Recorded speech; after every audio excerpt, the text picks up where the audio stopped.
ज़बूर 121। मैं अपनी आंखें पहाड़ों की तरफ उठाऊंगा, मेरी कुम्मक कहां से आएगी? मेरी कुम्मक खुदावंद से है, जिसने आसमान और जमीन को बनाया। वो तेरे पांव को फिसलने ना देगा। हालेलुया। तेरा मुहाफिज ऊंघेगा नहीं, ऊंघने का नहीं। देख, इस्राएल का मुहाफिज ना ऊंघेगा ना सोएगा।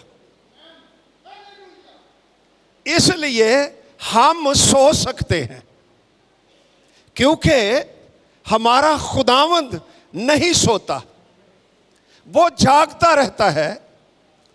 इसलिए उसके लोग, उसकी इबादत करने वाले अच्छी तरह सोते हैं और सो सकते हैं और कराड़े मार सकते हैं, इसलिए कि उनका खुदा जिंदा है और वो ना ऊंघता है ना सोता है, हमेशा जागता रहता है। हालेलुया। देख, इस्राएल का मुहाफिज ना ऊंघेगा ना सोएगा, खुदावंद तेरा मुहाफिज है। हालेलुया।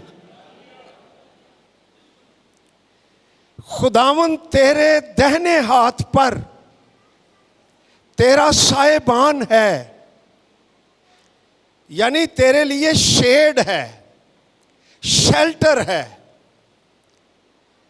तेरी हिफाजत है। ना आफताब दिन को तुझे जरर पहुंचाएगा, ना महताब रात को। कह लीजिए कि दिन की रोशनी में जब सूरज चढ़ा हुआ है, open dangers, they will not hurt you. जो नजर आ रहे हैं, दिन की रोशनी की तरह हैं, वो भी तुझे नुकसान नहीं पहुंचाएंगे, और ना ही जब चांद निकलता है, रात के अंधेरों के हिडन डेंजर्स तुझे जरर पहुंचाएंगे। खुदावंद हर बला से तुझे महफूज रखेगा, वो तेरी जान को महफूज रखेगा। खुदावंद तेरी आमदो रफ्त में अब से हमेशा तक तेरी हिफाजत करेगा। हालेलुया। जोर से बोलिए। हमारा खुदावंद अजीब खुदा है।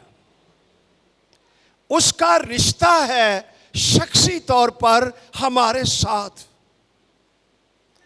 और ज़बूर नवीस 121 ज़बूर में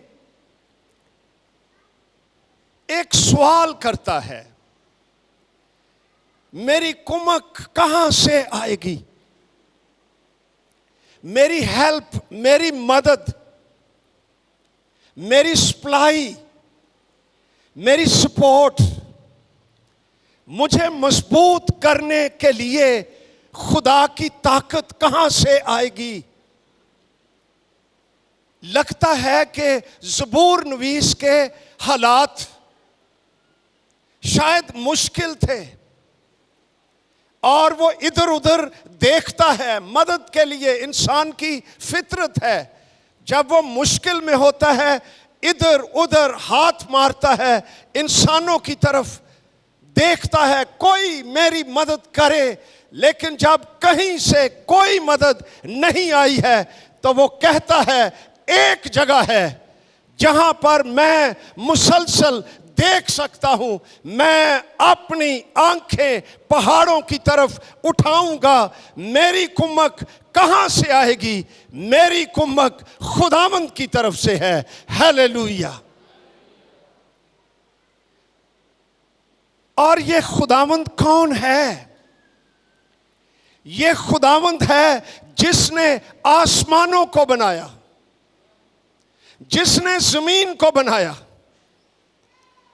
अजीम वसी सितारों भरे आसमान को खला में जिसने लटका दिया, और वो काम कर रहे हैं और सदियों से कर रहे हैं, डिले नहीं होते, डिस्टर्ब नहीं होते, कोई खलल नहीं पड़ता, क्योंकि लाखों हजारों साल पहले खुदावंद के कलाम की कुदरत से सारा आसमान वजूद में आ गया, जमीन वजूद में आ गई, क्योंकि कलाम के अंदर खुदा के फरमाए हुए में कुदरत पाई जाती है। और ना सिर्फ वो वजूद में आ गए, आज तक कायम है और काम कर रहे हैं। यही खुदा तेरा खुदा है और वो तेरी हिफाजत करेगा। अगर आसमान और जमीन कायम है तो तेरा खुदा तुझे भी कायम रखेगा, और वो तेरे पांव को फिसलने नहीं देगा, वो तुझे संभाल के रखेगा। दरअसल आज सुबह एक खास बात जिसने मुझे तकवीयत दी, ये खास बनी थी नहीं, बात सीधी सादी है ईमानदारों के लिए। आज मैसेज है, लेट्स लुक अप, आओ ऊपर देखते रहें, वहां से हमारी मदद आएगी। ये जुलाई के महीने की बात है। मेरे लिए, मुझे नहीं इल्म, कुछ बातों का इल्म है, लेकिन शख्सी तौर पर मेरी रूह के अंदर मुसलसल एक बेचैनी, एक करब, मैंने बैठे रहना, कमरे में बैठे रहना, फियर्स, इनसिक्योरिटी, ऐसे जैसे मेरा दिल नहीं चाहता कहीं जाने को, और बैठे रहना और घर में सोचते रहना, मुख्तलिफ सोचें। फिर इब्लीस को भी हमला मिलता है, अटैक करे। जब कोई ईमानदार लीडर, खादिम थोड़ा सा फियरफुल हो, इब्लीस के लिए मौका मिलता है हमारे ख्यालों के वसीला से हमें अटैक करने के लिए, मनफी बातें देने के लिए। इंतहाई किस्म के खौफ उन्होंने मेरी रूह को घेरा, पेन, दर्द, डिप्रेशन सा, कोई रोशनी नहीं। मुस्तकबिल क्या है, चर्च का क्या है, एफटीए का क्या है, फैमिली का क्या है, बच्चों का क्या है, व्हाट विल हैपन।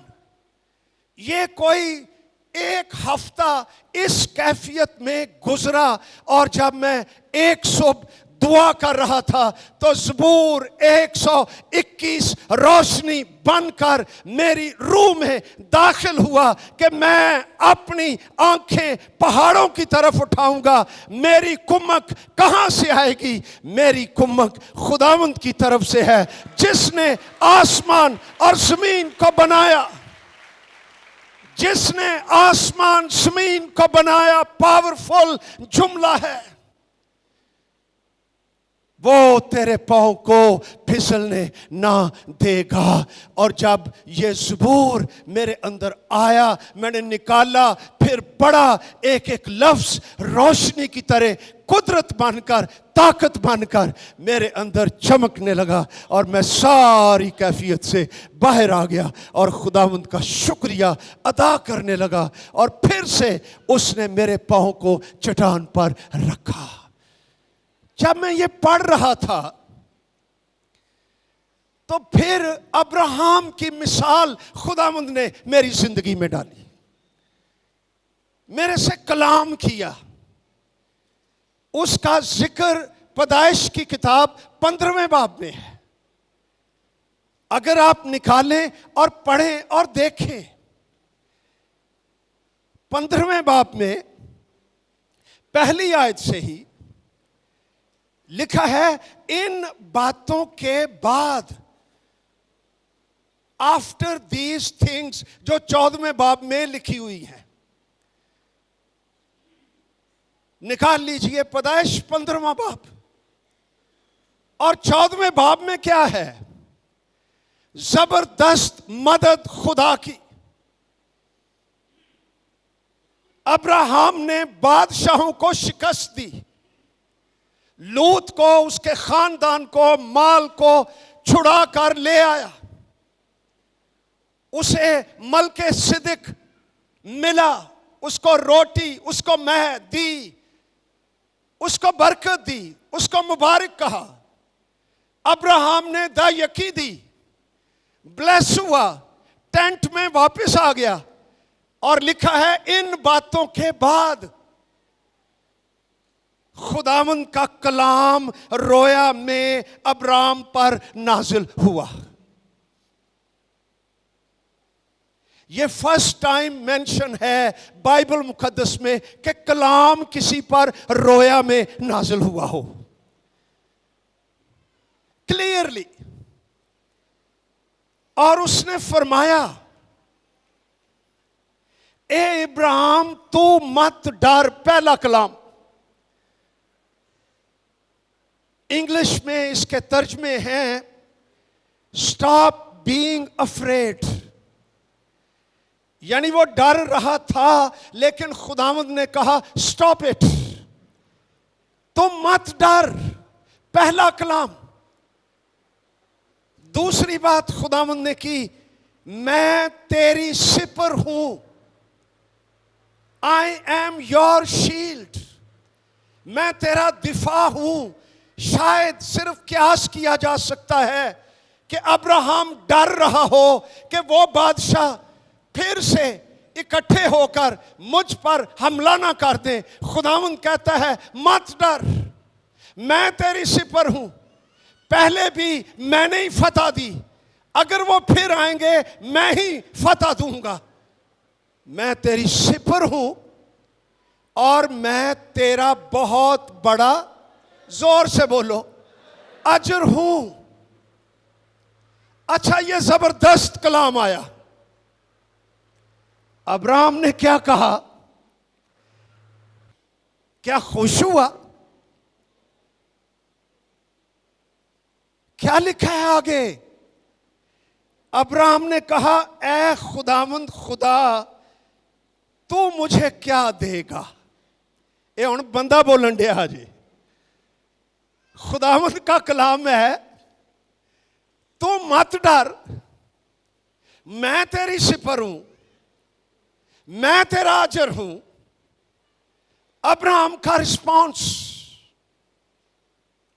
ऐ खुदावंद तू मुझे क्या देगा?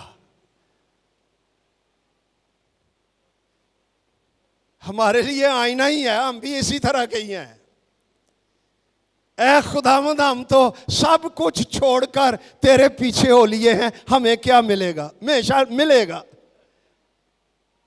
खुदावंद ने कहा तुम इस्राएल के 12 कबीलों का इंसाफ करोगे, और की चाहिए जी? क्योंकि मैं तो बे औलाद जाता हूं। मेरे घर का मुख्तार दमिश्की अली अजर है, ये उसका नौकर था कि मेरे सारे मालो असबाब का मालिक ये दमिश्क से जो आया हुआ नौकर है अली अजर, ये वो ले जाएगा। फिर अब्राहम ने कहा, देख इंज में खुदा वेखण ही नहीं दिया, देख तूने मुझे कोई औलाद नहीं दी, देख। फिर कहना, देख मेरा खानाजाद, मेरा नौकर जो मेरे घर में पैदा हुआ, मेरा वारिस होगा। इन अदर वर्ड्स अब्राहम यह कह रहा है कि ऐ खुदावंद मेरे पास कोई फ्यूचर नहीं, मुस्तकबिल नहीं। I have no future. तू मेरी सिपर है, तू मेरा अजर है, तू मुझे कहता है मत डर। तूने मुझे क्या दिया? खुदा के बुलावे में सारा के साथ घर छोड़ दिया, मुल्क छोड़ दिया, बियाबानों में खुदावंद के बुलावे के अंदर चल रहे हैं, दोनों खुदावंद बरकत दे रहा है, कलाम कर रहा है, लेकिन डीप डाउन एक डिससैटिस्फैक्शन, एक कमी, एक वादा जो खुदा ने किया पूरा नहीं हुआ। और खुदावंद को कहता है, ऐ खुदावंद तू मुझे क्या देगा, मैं बेऔलाद हूं, मेरे पास बच्चे नहीं हैं, मेरा कोई मुस्तकबिल नहीं है। खुदावंद ने क्या, मैं एदा इलाज करना। खुदावंद इसको बाहर ले गया, ओदे खैमे चों जिथे है खटियां मिठियां गल्लां करन दिया सी, नेगेटिव बातें, फियर्स की बातें, तारीख बातें, शिकस्त की बातें, खौफ की बातें, इनसिक्योरिटी की बातें, वहां से खुदावंद ने इसको निकाला। चल इथों बाहर निकल, चल। लिखा है कलाम में, खुदावंद इसको बाहर ले गया और जाकर कहा, ऊपर आसमान की तरफ देख, लुक अप। ये मैसेज आज सुबह, look up, keep looking up. तूने बहुत देख लिया अपने ऊपर, अपने हालात के ऊपर, लुक अप। और जब इसने ऊपर देखा तो आसमान सितारों के साथ भरा हुआ था। और खुदावंद इसको कहता है कि अगर तू सितारों को गिन सकता है तो गिन, तेरी औलाद ऐसे ही होगी। तेरा खानाजाद अलीअज़र तेरा वारिस नहीं होगा, तेरे वारिस जो तेरे सुलब से पैदा होंगे वो होंगे। Don't keep sitting in the tent. शायद हम में से भी आज कई ऐसे टेंट में बैठे हुए हैं और सोचते रहते हैं, मेरा फ्यूचर क्या है, मेरा मुस्तकबिल, मेरे हालात, मेरी फैमिली, मेरे साथ क्या होगा। ऐसे ईमानदारों को खुदावंद बाहर ले आता है और उनको कहता है, लुक अप, आसमान की तरफ देख। क्या आसमान उसने देख लिया। मेरा खुदा ख्याल है खुदा ने मुकाशफा उसको बख्शा, और जितने सितारे इंसान को नजर नहीं आते, आसमान उनसे भरा पड़ा था। और अब्राहम परेशान होकर सरनगू हो गया। उसके अंदर ईमान पैदा हुआ। और पैदाइश की किताब कहती है वो खुदावंद पर ईमान लाया, और ये ईमान उसके लिए रास्तबाजी शुमार किया गया। अजीब किस्म का ईमान। और इस ईमान की वजाहत रोमियो 4 बाब में मौजूद है। ये ईमान इस वक्त पैदाइश 15 बाब के वाक़े में हुआ क्या। आओ देखें क्या हुआ। रोमियो 4 बाब निकालिए, उसकी 17 आयत से हम पढ़ेंगे। चुनाचे लिखा है कि मैंने तुझे बहुत सी कौमों का बाप बनाया, उस खुदा के सामने जिस पर वो ईमान लाया और जो मुर्दों को जिंदा करता है और जो चीजें नहीं हैं उनको इस तरह बुला लेता है गोया वो हैं। ये 2 ईमान की बातें अब्राहम के बारे में लिखी हुई हैं। जब उसने सितारों को देखा तो उसने अपने आप को भी देखा कि मैं बूढ़ा हूं, मेरी बीवी बूढ़ी है सारा, हम औलाद पैदा करने के काबिल नहीं हैं। अगर आप आगे पढ़ें तो ये बातें लिखी हुई हैं। 18वीं आयत कहती है वो ना उम्मीदी की हालत में उम्मीद के साथ ईमान लाया। ना उम्मीदी थी, होपलेसनेस, लेकिन वो उम्मीद के साथ ईमान लाया ताकि इस कौल के मुताबिक कि तेरी नस्ल ऐसी ही होगी, ये कलाम आ गया कि वो बहुत सी कौमों का बाप हो। और वो जो तकरीबन 100 वर्ष का था, बावजूद अपने मुर्दा से बदन और सारा के रहम की मुर्दगी पर लिहाज करने के ईमान में ज़ईफ ना हुआ। हालेलुया। और ना बेईमान होकर खुदा के वादे में शक किया, बल्कि ईमान में मजबूत होकर खुदा की तमजीद की। यह उसी रात की बात है, पैदाइश 15 की। देखिए अब्राहम अब क्या कर रहा है। खुदा की तमजीद की और उसको कामिल एतकाद हुआ। ये बातें पैदाइश 15 बाब में हुई। और जो कुछ उसने वादा किया है वो उसे पूरा करने पर भी कादिर है। इसी सबब से ये उसके लिए रास्तबाजी गिना गया। और ये बात कि ईमान उसके लिए रास्तबाजी गिना गया, ना सिर्फ उसके लिए लिखी गई बल्कि हमारे लिए भी।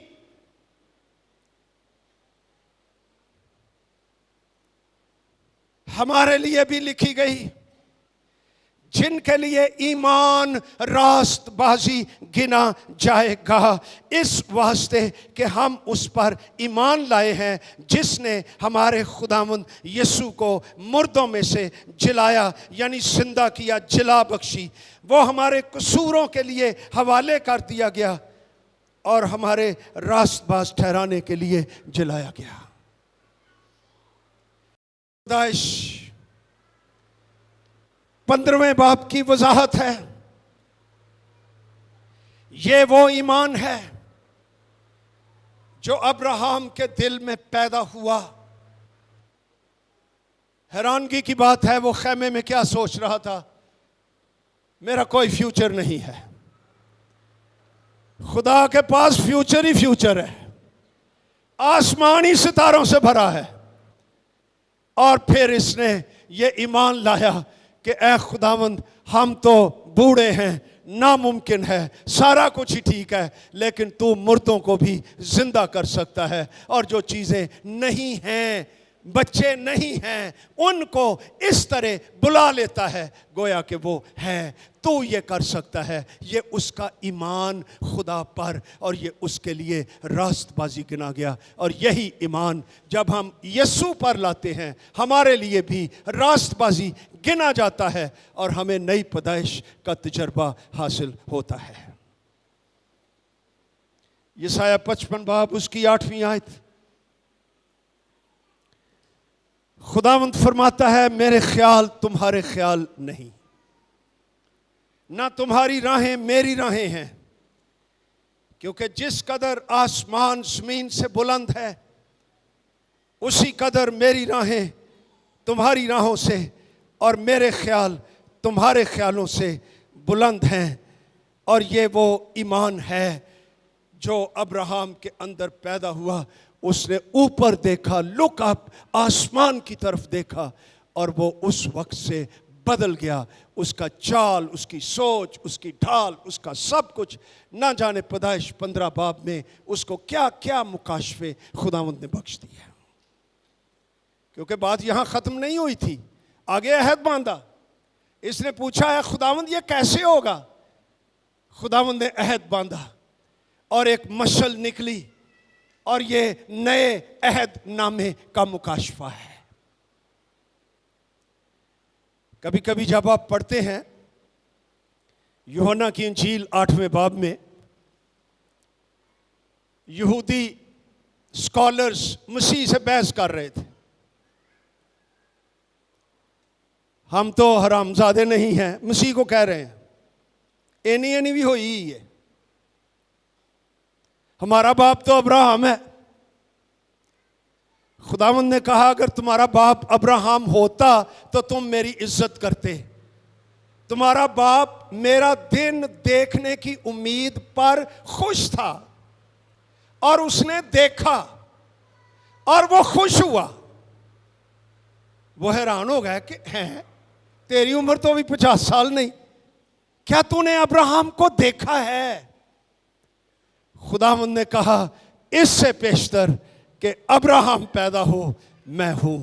Hallelujah, glory to Jesus.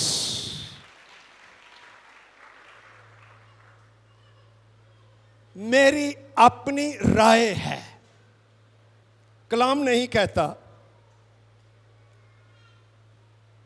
पैदाइश 15 बाब में खुदावंद ने न्यू टेस्टामेंट यीशु मसीह का मुकाशफा अब्राहम को बख्शा। इसने मसीह को देखा, उसकी सलीब, उसके मुर्दों में से जी उठने को, उसके अहद को, और वो खुश हुआ। और अब्राहम उस वक्त से तब्दील हो गया और उसका नाम अब्राहम, लश्करों का खुदा, ईमानदारों का बाप, कौमों का बाप वो कहलाया, क्योंकि उसके अंदर ईमान की कुदरत थी। ईमानदारी हम कहलाते हैं, ईमानदारी कहलाते हैं ना। क्या मतलब इसका?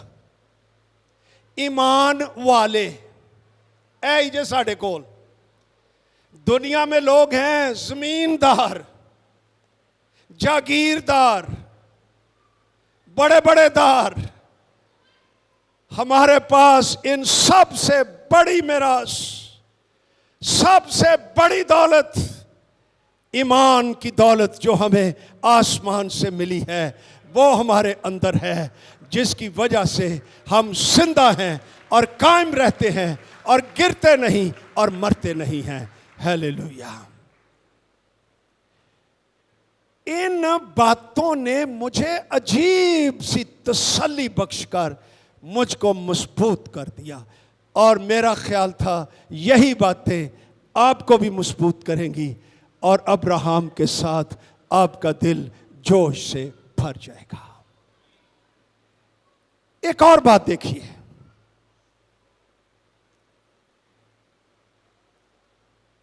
ईमानदार सारे इंज दे ने looking up, they always look up. मेरी कुम्मक कहां से आएगी? मेरी कुम्मक खुदावंद से है, जिसने आसमान और जमीन को बनाया। वो तेरे पांव को फिसलने नहीं देगा। इस्राएल का मुहाफिज ना ऊँघेगा ना सोएगा। वो तेरा साहिबान, वो तेरी सिपर, वो तुझे हर बला से महफूज रखेगा। वो तेरी आमद और रफ्त में अब से हमेशा तक तेरी हिफाजत करेगा।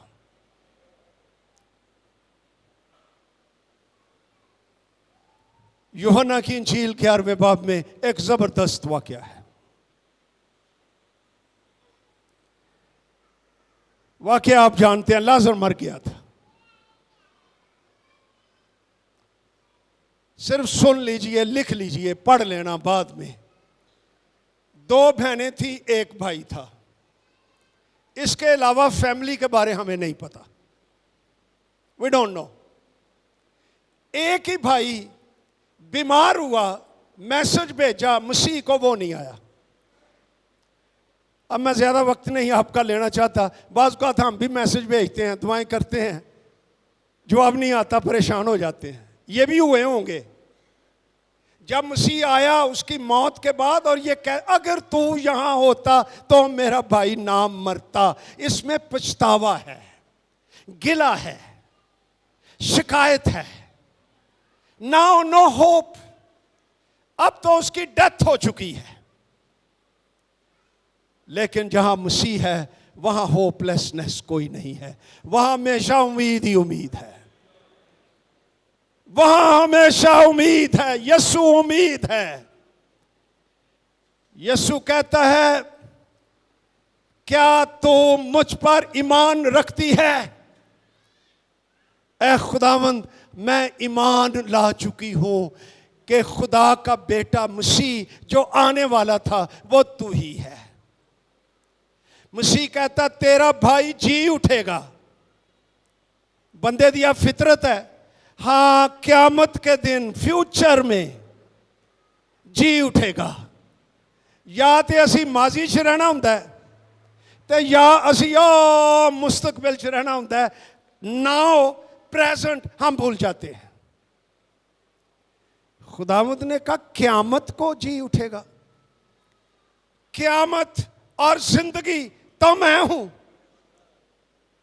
और मैं मौजूद हूं और यहां हूं। जो मुझ पर ईमान लाता है वो कभी नहीं मरेगा। No death with me, always life with me. और अगरचे वो मर जाए तो भी जिंदा रहेगा। मेरे साथ जिंदगी है। क्या तू ये ईमान रखती है? कहती हां हां, कुछ मिली रोशनी। हां खुदावंद, तुझसे सब कुछ हो सकता है। खुदावंद कहता आओ फिर कब्रिस्तान चलिए। अच्छा, जाना शुरू हो गए। फिर मरियम आ गई, वो भी वही बातें, ये मार्था की बातें सुनाई मैंने। ऐ खुदावंद अगर तू ना होता तो मेरा भाई ना, मेरे हाले घर च यही गल्लां करदे होणगे। देखो खुदावंद आता था, देखो मैं रोटी पकाती थी, उसको देती थी। हर संडे हमारे घर आते जाते हमारे साथ, जब हमें जरूरत पड़ी है खुदावंद आया ही नहीं है। खुदावंद ने कहा क्या मैंने कहा ना था, अगर तू ईमान रखेगी तो मेरा जलाल देखेगी। खुदावंद रोने लगा। हमारा खुदावंद कितना अजीब है। वो जब हम रोते हैं तो हमारे साथ रोता भी है, जब हम खुश होते हैं हमारे साथ खुश भी होता है। वो एक बाप है। जब कब्र पर पहुंचे तो खुदावंद ने कहा इस पत्थर को हटा दो। पता नहीं की सोचते होने ने, खुदावंद की करने लगा। खरे मुंह वेखना है, ये बंदे की सोच है ना कि मुंह जो वेखना सी उदों खुदावंद आया नहीं। शायद ही वांट्स टू सी हिज मुंह। उन्होंने पत्थर चुक दिता तो बदबू, लाश कल सड़ चुकी थी और कहती है खुदावंद अब तो उसमें से बदबू आती है। कभी कभी हमारी सूरत हाल ऐसी भी हो जाती है, हालात में से बदबू आती है, आंसू हैं, होपलेसनेस है, मायूसी है, खौफ है। इन बच्चियों का मुस्तकबिल खत्म हो चुका था, भाई जा चुका था, खला पैदा हो चुका था, तन्हाई आ चुकी थी, लेकिन खुदावंद वहां पर मौजूद है। और लिखा हुआ है, ये है पैगाम जो मैं देना चाहता हूं।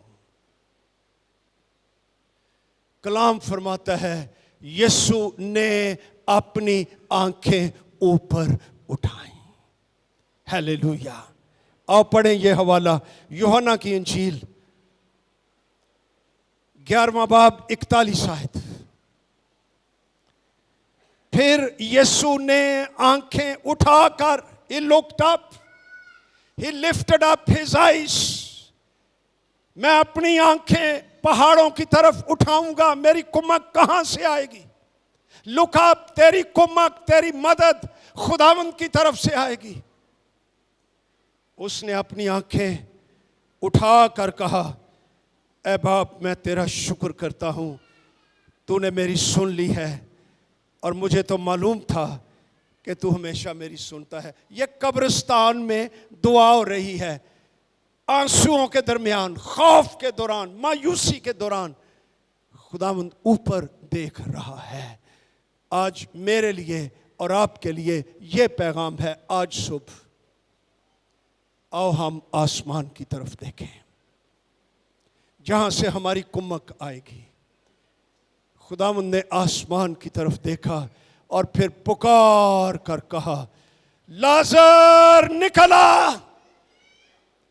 और उसके कलाम की कुदरत से एक वही शख्स लाजर न्यू बॉडी के साथ कब्र में से बाहर आ गया और हालात सारे बदल गए।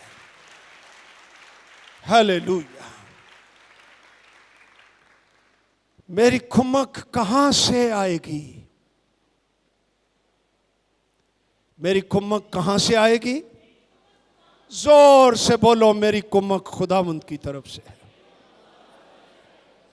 आओ फिर इस खुदावंद का शुक्र करना शुरू करें।